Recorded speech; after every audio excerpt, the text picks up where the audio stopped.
Oportunidades de negocios, políticas de inclusión social, el precio del crudo en la bolsa a nivel global. De todo eso hablamos al día de hoy en Impacto Económico, que ya comienza solo por Telesur. Acompáñenos. Ganaderos panameños reclaman la reducción de las importaciones, demandan al gobierno por afectaciones al sector y alertan sobre vigilancia sanitaria. Reforma tributaria de Trump recorta impuestos y permite a empresas como Apple recuperar miles de millones de dólares desde el exterior. La investigación hoy en nuestra lista. Y China responde a la guerra comercial impuesta por Estados Unidos. El gigante asiático anunció aranceles adicionales a productos estadounidenses por valor de 60.000 millones de dólares.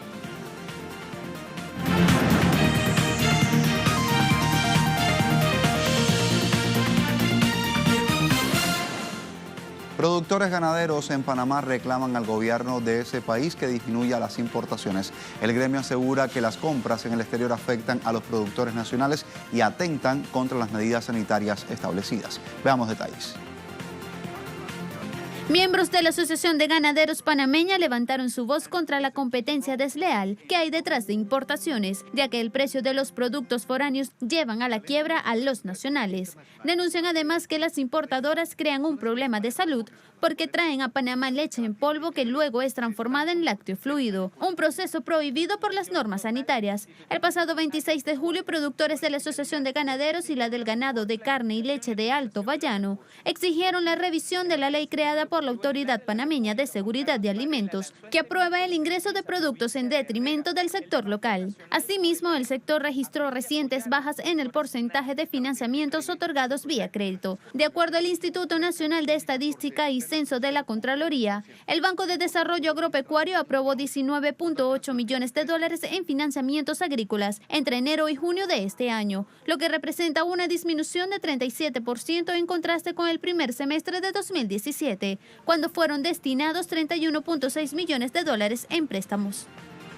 Continuamos la información económica, vamos a Uruguay porque ese país prepara el terreno para aumentar sus relaciones comerciales con la República Popular China, ello de cara a la 12ª Cumbre China, América Latina y el Caribe. Hasta el momento, unas 40 empresas uruguayas se han anotado para participar en este evento a realizarse del 1 al 3 de noviembre próximo. Tendrá lugar en la ciudad china de Zhuhai. La directiva de Uruguay 21 y la actividad constituye una buena oportunidad para llevar el potencial económico del país suramericano a ciudades de China y sirve también para conmemorar 3 décadas del establecimiento de las relaciones diplomáticas entre ambos estados. Así ha trascendido durante las últimas horas. Es importante decir que Uruguay tiene previsto avanzar con la estrategia comercial en torno a la franja, la ruta, siendo el primer estado de la región latinoamericana en adherirse a esa iniciativa.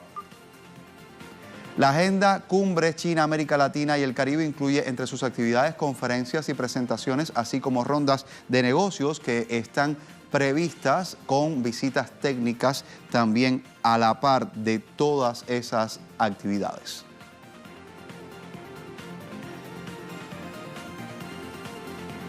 Y miramos al Caribe también, su economía. Tenemos que revisar qué sucede en Cuba. El gobierno aprobó una serie de normativas con el objetivo de atraer capital foráneo hacia esa nación. Las mismas entrarían en vigencia a partir de la fecha del 1 de septiembre del presente año 2018. Veamos detalles. Las disposiciones publicadas en Gaceta Oficial Extraordinaria número 38 incluye un decreto y 3 resoluciones referidas al funcionamiento de la Comisión de Evaluación de Negocios.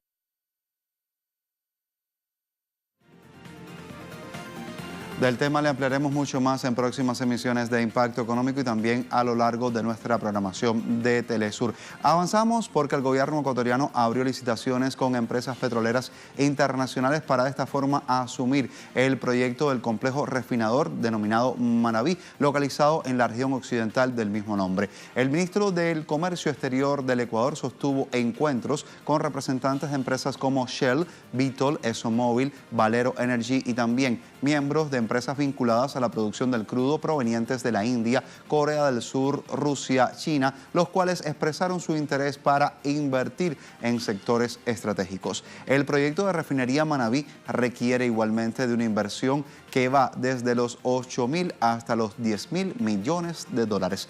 La cartera del comercio exterior de ese país asegura que el proyecto no entregará ningún tipo de garantía soberana ni causará deudas hacia el país. También el gobierno ecuatoriano resalta la importancia de contar con una refinería como la que se proyecta para Manabí, ya que el país prevé en 2 años aumentar a 800.000 barriles diarios su producción del crudo.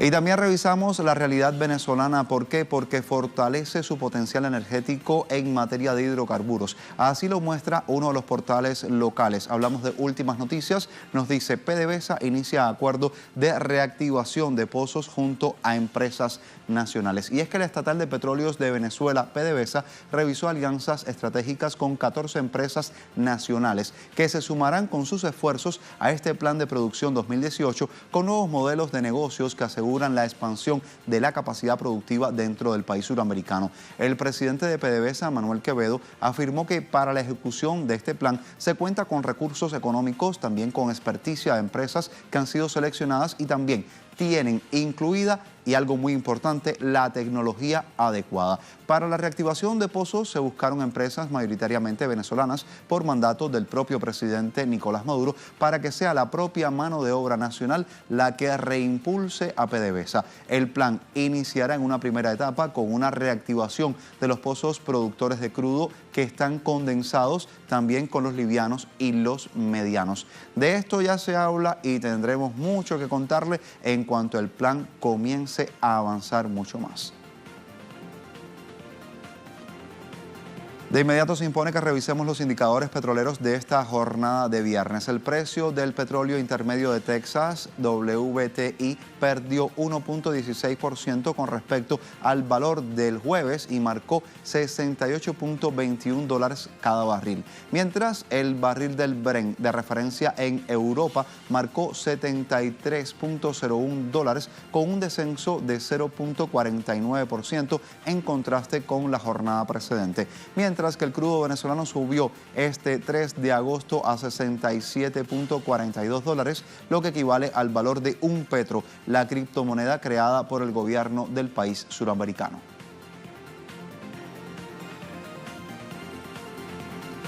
Visto los indicadores petroleros, pues se impone una primera pausa, pero estaremos a la vuelta hablando de cuánto ganan empresas como Apple con la reforma tributaria de Donald Trump. Le contamos de esto y más en nuestra arista económica. Al volver, acompáñanos.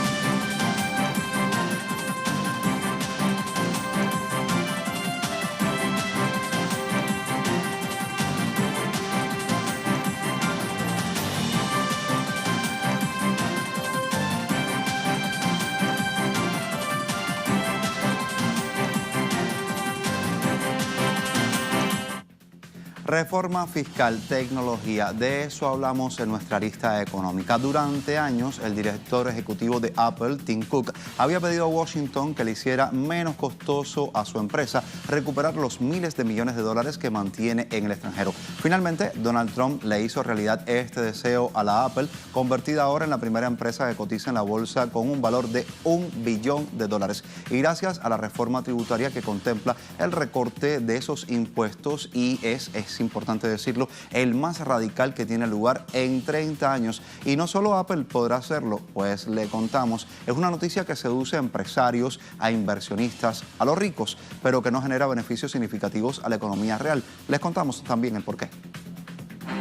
América primero es la frase que los estadounidenses escuchan decir a su presidente en las más importantes alocuciones, pero en realidad utiliza esta retórica para promover políticas que dirigen el dinero hacia los más ricos y hacia sus amigos. Prueba de ello es la reforma tributaria con la que se recortó la tasa que grava la repartición de beneficios del 35% al 15.5%, una medida vendida por Trump como el camino al crecimiento económico, que impulsará el mercado bursátil, que revivirá las fábricas abandonadas en el país e indirectamente apoyará su recuperación política. Al reducir el impuesto de sociedades, Trump y sus aliados han prometido a las grandes empresas un incentivo para invertir en el país. Se empeñan en decir que la inversión ampliará la capacidad, lo cual aumentará la demanda y la competencia por la mano de obra, y por consiguiente los beneficios se filtrarán hacia abajo en forma de subida salarial. Se estima que los beneficios estadounidenses acumulados en el exterior exceden los 2.5 billones de dólares, que equivale a alrededor del 14% del PIB estadounidense. Según cálculos de la Comisión de Bolsa y Valores de Estados Unidos, compañías como Microsoft y Apple acumulan más de 252.000 millones de dólares y 128.000 millones respectivamente fuera del país, mientras que los beneficios en el exterior de Cisco,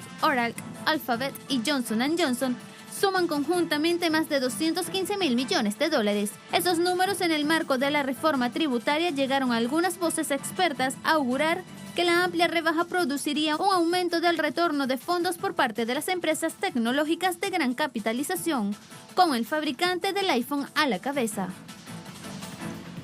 Y esos pronósticos se materializaron de manera muy rápida. Apple es ya considerada la gran beneficiada de esta reforma y los números también lo confirman. Hace 6 meses, Apple se enfrentó con el FBI por el encriptado de un iPhone. También son conocidas las tensiones de la empresa fundada por Steve Jobs con las autoridades chinas. Ahora Tim Cook se ha lanzado a hablar de la defensa de derechos de los homosexuales y protección del medio ambiente, gestos que parecen situar a Apple del lado de los buenos y consolidan el mito de una empresa trendy. Pero hay otras historias de las que Apple prefiere no hablar, y una de ellas es la de su política fiscal. Se las arregla para evitar pagar impuestos en Estados Unidos y en Europa, en 13.000 millones de euros. En una orden de 2016, la Comisión Europea impuso a Apple una factura tributaria de hasta 13.000 millones de euros, 15.900 millones de dólares, después de dictaminar que Irlanda había concedido una ayuda estatal ilegal al aprobar la estructura tributaria de Apple y hacer acuerdos injustos que reducían el impuesto corporativo efectivo de la compañía. Hoy Estados Unidos también le hace un guiño fiscal, con una tasa fiscal más alta que la solicitada por Tim Cook en 2013, pero por debajo de la tasa de impuestos de repatriación anterior, que era de 35% y que le permite sin lugar a dudas abultar sus multimillonarios beneficios, pero no tiene un verdadero incentivo para cambiar su conducta, guardándose el dinero de más o devolviéndoselo a los accionistas por medio de recompras. Apple tiene la reserva en efectivo más alta fuera de Estados Unidos entre las empresas del país norteamericano, con alrededor de 252.000 millones de dólares a fines de septiembre. La tasa impositiva indica que Apple probablemente repatriará la mayoría de su efectivo en el extranjero, dejando solo una pequeña porción para inversiones internacionales como tiendas minoristas.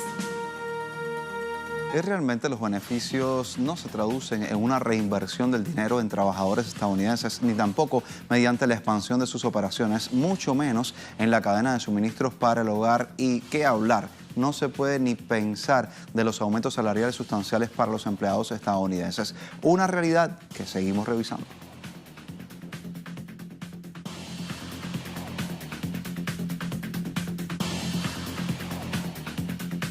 Así como lo ve, el nuevo desafío que afronta el propio capitalismo con empresas tan grandes como Apple es que son verdaderos estados dentro de los propios estados que no necesitan ser electos, pero que pueden echar un pulso a la economía incluso tan grande como la economía de los Estados Unidos. De este modo parece que llegó la hora de morder esa manzana y exigir a Cook y también a otros tantos que hacen lo mismo y que hagan entonces acciones para, más allá de ganar dinero, puedan diseñar productos que sean sofisticados y narrar sueños que en ocasiones puedan de verdad ser alcanzables para muchos. Según analistas, empresas como Apple podrían al menos pagar sus impuestos, podrían respetar las instituciones básicas y también los derechos laborales.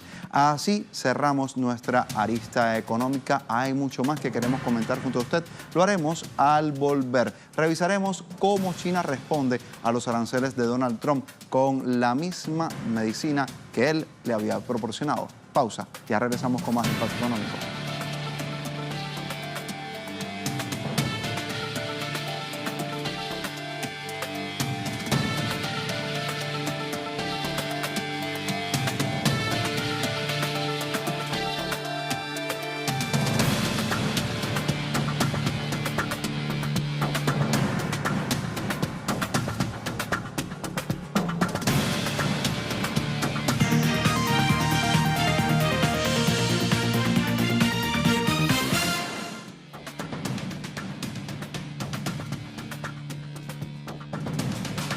Y el toma y dame de esta guerra comercial entre Estados Unidos y China parece que no tiene fin. Este viernes, el Ministerio de Comercio de China anunció la imposición de aranceles adicionales de 4 tasas diferentes a productos importados desde Estados Unidos por un valor de unos 60.000 millones de dólares. Las nuevas tarifas arancelarias afectarán a 5.207 bienes importados desde Estados Unidos con gravámenes adicionales que oscilan entre el 5 y el 25%. Esta respuesta fue adoptada como defensa ante la presión que ha impulsado el gobierno de Donald Trump con elevar del 10 al 25% los aranceles que impondrán a productores chinos valorados en 200.000 millones de dólares. Recientemente, un portavoz del Ministerio del Comercio de China había anunciado que Beijing se vería forzada a tomar contramedidas con el fin de defender la dignidad nacional de los intereses de su pueblo, el libre comercio y también el sistema multilateral. Asimismo, el gigante asiático hace poco instó a Washington a actuar de manera racional y también a retomar el camino del diálogo para resolver esta política comercial que ya entre sus consecuencias va viendo actos que estarían perjudicando a empresas y también a consumidores al interior de Estados Unidos.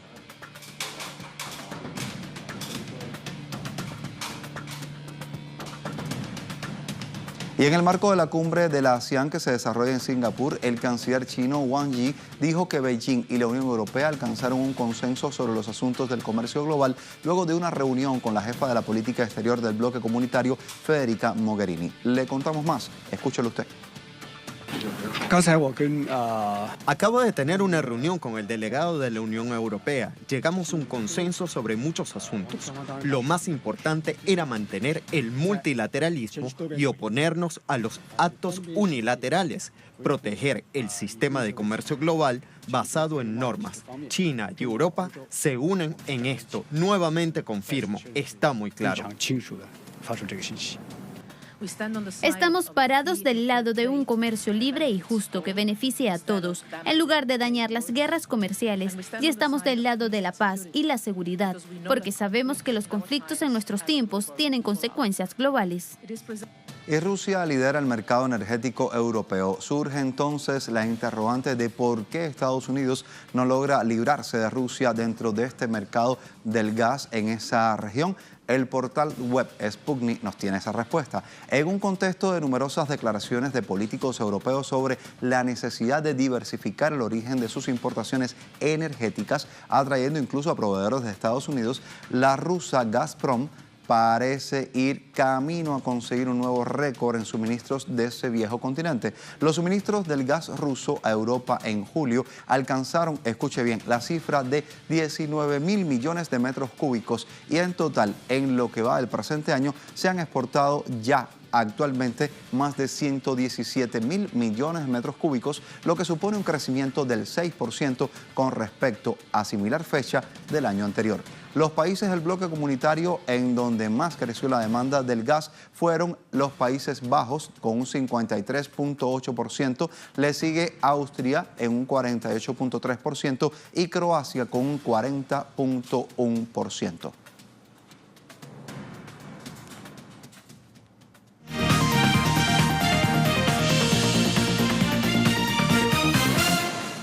Tiempo de un punto y aparte, pero seguimos hablando en este momento de economía y por supuesto de tecnología que traemos en este momento. Hablamos de uno de los mayores fabricantes de videojuegos que se han registrado a lo largo del mundo. En este momento tenemos que decir que se encuentra en un alza en las ventas del software en el primer trimestre del presente año. Hablamos de la firma nipona Nintendo. Veamos. El gigante del juego japonés Nintendo reportó un aumento que supera el 80% en beneficio para el primer trimestre financiero que finaliza con sólidas ventas de software. De acuerdo con sus resultados, la compañía recaudó $1.500 millones en ingresos, un 9.1% más con respecto al año anterior. Asimismo, su beneficio operativo se elevó en un 88% a $273 millones, impulsados por las ventas de software optimista, que se duplicó a 179.6 millones de unidades.